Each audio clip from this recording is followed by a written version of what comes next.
साथियों, हिंदुस्तान का सपना है कि 2036 में जो ओलंपिक होगा वो मेरे हिंदुस्तान की धरती पर हो, इसके लिए हम तैयारी कर रहे हैं। नमस्कार, आज हम एनालाइज करेंगे प्रधानमंत्री की स्वतंत्रता दिवस पर दी गई स्पीच को। प्रधानमंत्री ने कहा कि ये बुद्ध की भूमि है।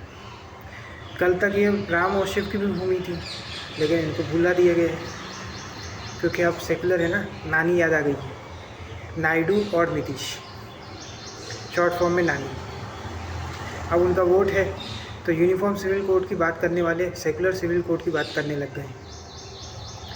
प्रभु श्री राम और भगवान श्री कृष्ण की बात करने वाले अब गौतम बुद्ध की बातें कर रहे हैं। अब वो चांद चला गया है जो 2014 और 2019 में दिखा करता था। लोग मोदी जी की स्पीच सुनना करते थे घंटों बैठ के, उसके क्लिप काट के कई जगह पे पोस्ट करते थे, उसका एनालिसिस करते थे, अपना स्टेटस डालते थे, व्हाट्सएप पे डालते थे। अब वो भी चला गया है। हर घर तिरंगा की बात भी जो है लोगों ने नकार दी। ऐसा कोई उत्साह नहीं दिखा है जैसा पहले दिखता था। पिछली बार भी हाथ में मिट्टी लेकर फ़ोटो खिंचवाओ वैसा किया गया था और लोगों ने उसे भी सपोर्ट नहीं किया है। पिछले 2 महीने की निराशा को दूर करने के लिए ये एक बहुत अच्छा मौका था।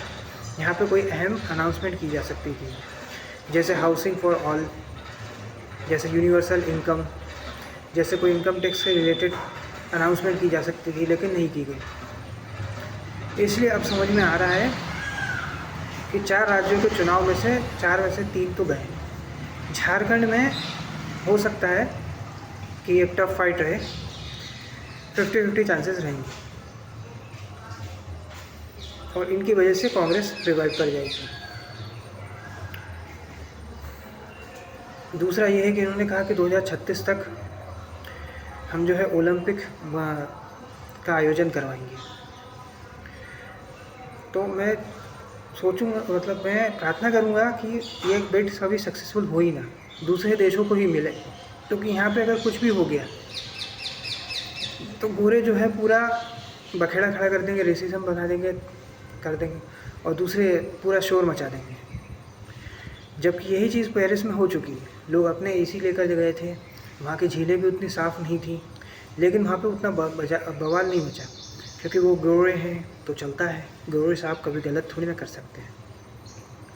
लेकिन यही चीज़ अगर इंडिया में हो गई, छत टपक गई या थोड़ा सा भी कुछ हो गया, किसी को टिश्यू पेपर नहीं मिला, किसी को टॉयलेट पेपर नहीं मिला, तो उसका बहुत बड़ा बवाल मच जाएगा।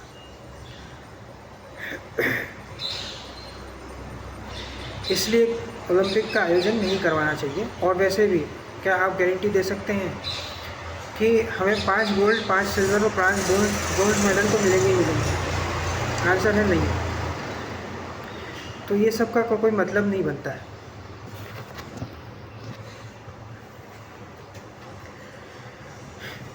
अभी रियल इश्यूज़ पे फोकस करना चाहिए। टैक्स टेररिज्म पे फोकस करना ज़रूरी है। कोई इनकम टैक्स से रिलेटेड कम टैक्स रेट अगर कम करते तो मिडिल क्लास को राहत मिलती और वो आपको वोट डालते। लेकिन अब वो भी वोट नहीं डालेंगे क्योंकि उसके पास कोई वजह ही नहीं बची है। महाराष्ट्र बहुत अहम है, हरियाणा बहुत अहम होता, लेकिन अब ये भाजपा के हाथ से निकल गया। अगर कांग्रेस सही तरीके से लड़ती है चुनाव और कोई गलत बयानबाजी से बचती है, किसी और पे पर्सनल अटैक नहीं करती है, मुद्दों पे बात करती है, एकजुट होकर चुनाव लड़ते हैं, तो महाराष्ट्र हरियाणा तो आराम से जीत जाएंगे।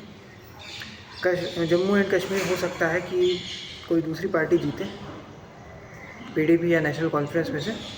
और झारखंड में मामला जो है फंसा हुआ है, टफ फाइट है।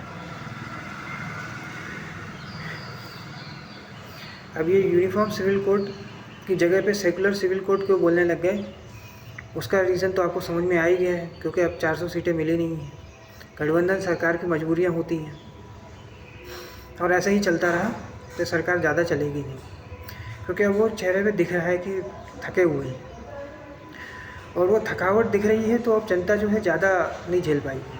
और जैसे ही अभी ये महाराष्ट्र हरियाणा हारेंगे, अगले साल बिहार और दिल्ली भी हारेंगे, और ये हारने के बाद रथ तो वही रहेगा, घोड़ा बदल सकता है। और कब बदलेगा, हो सकता है 3 महीने में बदले, हो सकता है 6 महीने में बदले, हो सकता है 2 साल में बदले, लेकिन बदलेगा ज़रूर। अब शिवराज सिंह चौहान या राजनाथ सिंह के नाम पर गौर करना ज़रूरी है, क्योंकि ये भी जननेता हैं, इनके नाम पर भी वोट पड़ते हैं। और 9 लाख वोटों से जीते थे शिवराज सिंह चौहान, प्रधानमंत्री से 1.5 लाख वोटों से जीते थे बनारस में। और संघ की पृष्ठभूमि से भी आते हैं। बीजेपी एक बहुत इंटेलिजेंट पार्टी है, इनको दिख जाता है कि ग्राउंड में क्या क्या चल रहा है और कैसे चल रहा है। अब वो क्रेज़ नहीं रहा जैसा पहले भाजपा में नरेंद्र मोदी का रहता था, अंदर भी और बाहर भी, जनता में भी। ये जो बोल दें वो जनता सुन लेती थी। अब वैसा क्रेज़ नहीं बचा है, वैसा चाम आवा मंडल वैसा बचा नहीं है मोदी जी का जैसे पहले होता था। इसलिए मोदी जी के लिए यही सही है कि कुछ समय के बाद प्रेसिडेंट बन जाए। पहले व्यक्ति होंगे जो सीएम बनेंगे, फिर पीएम बनेंगे और फिर उसके बाद प्रेसिडेंट बन जाएंगे। इससे हो सकता है ये इकलौते ही हों, इनके बाद भी कभी कोई ऐसा नहीं होगा। और ये भाजपा के लोग राहुल गांधी को हीरो बनाने में क्यों तुले हुए हैं? आपने उनको सबसे लास्ट वाली रो दे दी ताकि वो हीरो बन सके, ताकि वो विक्टिम कार्ड खेल सके। अगर बीच में आपको मेडल जीतने वालों को ही बिठाना था तो उनसे ही झंडा फहरा देते। कुछ प्रोटोकॉल होता है कि विपक्ष का नेता कहाँ बैठेगा, कहाँ पर प्रधानमंत्री आएगा, लेकिन आपने ये ब्लंडर कर दिया। ऐसा कर करके, पर्सनल अटैक कर करके राहुल गांधी को आपने इतना हीरो बना दिया कि वो 5 लाख वोटों से रायबरेली जीत गए। जहाँ कांग्रेस का एक सीट भी नहीं आनी थी, वहाँ पर आपने कांग्रेस को रिवाइव करवा दिया। ऐसा ही चलता रहा तो भाजपा भी साफ हो जाएगी यूपी से। इसलिए चेहरा बदलना ज़रूरी है। घोड़ा बदलो, रथ वही रहेगा। अब ये कब तक होगा, हो सकता है इसमें समय लगे, 2-3 साल लग जाए, लेकिन ये होगा ज़रूर। क्योंकि अब वो नैरेटिव, वो परसेप्शन बनाने में नाकाम है। 2 महीने में आप देख सकते हैं कि क्या हालत है, कैसी कैसी चीज़ें हो रही हैं। कहीं पे करप्शन हो रहा है, कहीं पे ब्रिज गिर रहे हैं, कहीं पे ट्रेन पलट रही है। तो अब ये या तो ये सरकार गिरेगी या फिर प्रधानमंत्री बदलेगा भाजपा से। अध्यक्ष को ही देख लीजिए कितना टाइम लग रहा है इनको एक अध्यक्ष चुनने में। तो इससे आप समझ सकते हैं कि अंदर अंदर क्या चल रहा है। इस वीडियो में इतना ही। अगर ये वीडियो आपको पसंद आया तो लाइक करें, शेयर करें और चैनल को सब्सक्राइब करें। धन्यवाद।